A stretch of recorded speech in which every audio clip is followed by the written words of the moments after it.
High, অনেক দিন পর আবার ব্লগ একটা দেব, কিন্তু এটা অনেক দিন আগেই করে রেখেছিলাম আর এডিট করা হয়নি এই রান্নার ব্লগটা। এইখানে দেখেছো আমরা তোমার তেল গরম হয়ে গেছে, এর মধ্যে আলুটা ভেজে নেবে। আর এদিকে রসুনটা ছাড়িয়ে একটু হেল্প করে দিচ্ছে দাদাকে। তারপরে ওইদিকে আলুটা ভাজা হচ্ছে আর আমরা সবাই মিলে আলোচনাই করছিলাম কতদিন বিরিয়ানির মধ্যে আলুই খাই না আমরা। কারণ এইখানে না, এই হায়দ্রাবাদে কোনো জায়গায় একটু তোমার আলু দেয় না। আমাদের কলকাতাতে সব জায়গায় বিরিয়ানি মানে আলু জানি আমরা, সে আলুটাকে খুব মিস করি। তাই বলেছিলাম বেশি করে আলু দিয়ে করো। এইবার পাশে আমাদের ওই চালটা ভিজিয়ে রেখেছিল, বিরিয়ানির যে চালটা আছে, এখানে চাল আছে 2.5 কেজির মতো। হ্যাঁ, 2.5 কেজির মতোই হবে, ভিজিয়ে রেখেছিল। এবার ওই কড়াইতে এইগুলোকে কি বলে, এই বেরেস্তা ভেজে রেখেছিল। আর এই যে ম্যারিনেট করে রেখেছিল চিকেনটা। আর দেখ, আর পেঁয়াজ কাটা, তারপর ওইদিকে লঙ্কা কাটা সব কেটে রেখেছে। বেরেস্তাটা ভাজার নিয়মটা তো তোমরা জানোই, ওই কারণে আর আলাদা করে দেখাইনি। এমনিতেই ভিডিওটা অনেকটা বড় হয়ে যাচ্ছে সেই কারণে। আর এদিকটা ম্যারিনেট করা আছে চিকেন, আর এদিকে পেঁয়াজ টেয়াজ কাঁচা দেখিয়ে দিলাম। এবার গ্যাসটা জ্বালিয়ে দিল, তার ওর মধ্যে একটু মানে অয়েল দিয়েছে, সেটাকেই নাড়াচাড়া করছিল। দিয়ে এবার এর মধ্যে গরম মশলা দিয়ে দেবে, গরম মশলা যেগুলো আর কি দেবে, তোমার দারচিনি, তারপরে লবঙ্গ, স্টার অ্যানিস, আর কী কী ছিল যেন জানি না, সেগুলো দিয়ে দিল আর কি। এলাচ আছে। এটা একটু নাড়াচাড়া করে এর মধ্যে দিয়ে দেবে তোমার পেঁয়াজটাকেও আর কি ভেজে নেবে। ও, তার মধ্যে আবার সাইজিরেও আছে, বিরিয়ানিতে মাস্ট জানোই। আমি এখনও বিরিয়ানি কোনোদিন বানাইনি সত্যি কথা বলতে, ওর জন্য আমি যা শুনে শুনে বলছি তাই। সাইজিরে আছে, সেটাও দিয়ে দিয়েছিলো। এবার কাঁচা লঙ্কা দিয়ে দিল। এবার এটাকে নাড়াচাড়া করবে। কাঁচা লঙ্কাটা আগে দিল কেন আমি জানি না, কাঁচা লঙ্কা দিল, এখনই দিল দাদা যেভাবে করেছে সেটাই তোমাদেরকে দেখাচ্ছিলাম। কাঁচা লঙ্কাটা দিয়ে দিল। এইবার একটু লাল করে পেঁয়াজটাকে ভাজবে হয়তো।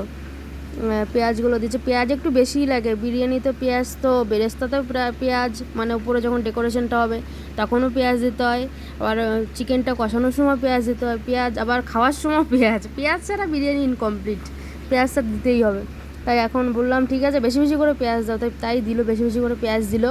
এবার পেঁয়াজটা একটু ভাজতে ভাজতে দেখো তেল লাগবে, সেটাই দিয়ে দিল, তেলটাও দিয়ে দিল দাদা। এবার চালটা বয়েল করতে বসাবে চালটা, সেই কারণে জলের মধ্যে লবণ দিল।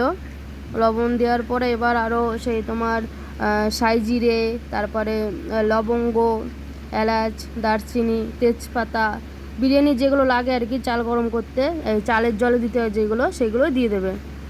তার আগে দিয়ে জলটাকে একটু ফোটানো হয়ে গেলে তারপরে চালটা দেবে। তার ফাঁকে এইদিকে একটু নাড়াচাড়া করছে, মাংস কষানোর ওইখানটায় নাড়াচাড়া করলো।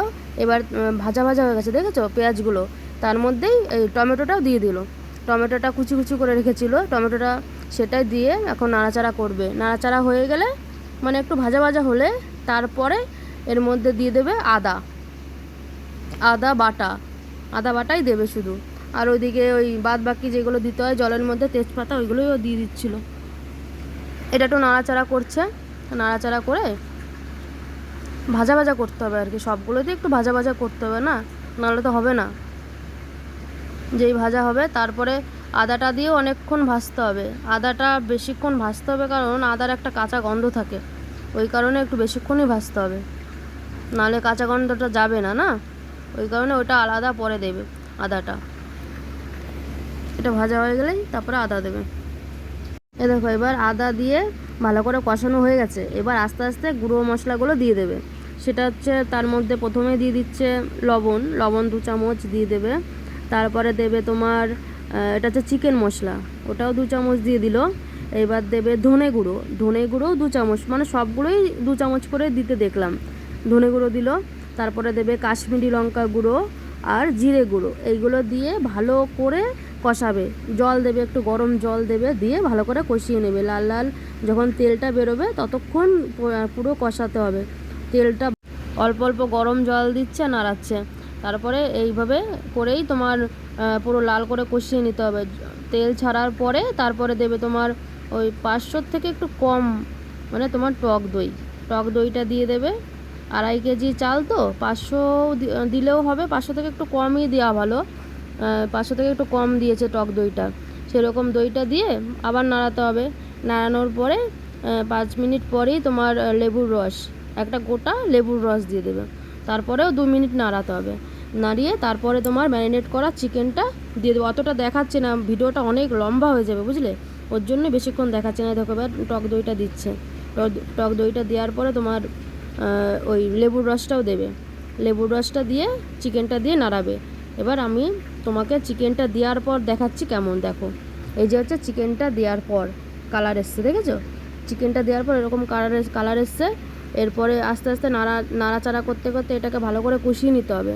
তারপরে এর মধ্যেই তোমার ধনেপাতা একটু ফ্লেভারের জন্য একটু ছড়িয়ে দিল, ধনেপাতা দিয়ে দিল তার ভিতরে, একটু আবার নাড়াচাড়া করে এবার আস্তে আস্তে তোমার ওই তোমার ওই ওদিকে চালটা তো সেদ্ধ হয়ে গেছে, তার আগে তোমার আলুটাকে দিয়ে দেবে। আলুটা দিয়ে দিল, আলুটা দেওয়ার পরে একটু নাড়াচাড়া করলো, আলুটা দিয়ে নাড়াচাড়া করার পরে তারপরে এর মধ্যে তোমার পড়বে গোলাপ জল, এই যে গোলাপ জলটা দেওয়া হলো, আর কেওড়া জলটা দিয়ে আবার নাড়াচাড়া করতে হবে।